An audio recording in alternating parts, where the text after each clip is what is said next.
Actually, just a couple of weeks ago, all of a sudden I heard that there had been the seizure, which I hadn't known about. I hadn't been watching the news, so I just didn't know. And that they were asking for help. And as a foster coordinator, they were asking me if I could locate 2 foster homes within our organization to take these 2 mares. And I said, well, of course. And tell me a little bit more about these horses. Found out that most of these horses had not been handled much, if at all.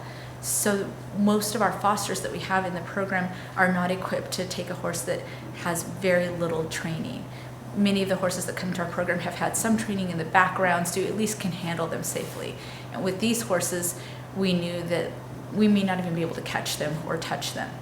Overall health, they're in a much better spot than they were at the time of the initial seizure. They're still a little on the thin side. They still have dental work that needs to be done. Their hooves haven't been taken care of. So they need a complete overhaul. We need to get them dewormed, get them their vaccines, get their overall health brought up to an average horse level, and get their training going. With each of the horses that come into the Adopt a Horse program, we'll spend anywhere from $500 to over $1,000 to rehabilitate these horses. If they're in the program a long time, it's an average of $150 a month just to feed the horse. We're spending $50 every 6 weeks on their hoof trims.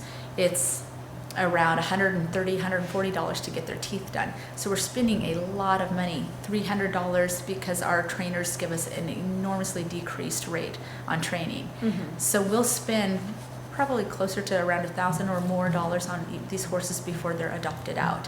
Who pays for that? Donations. For the first 2 days, we kept her with her pasture mate, Sweetie Pie, that came with her.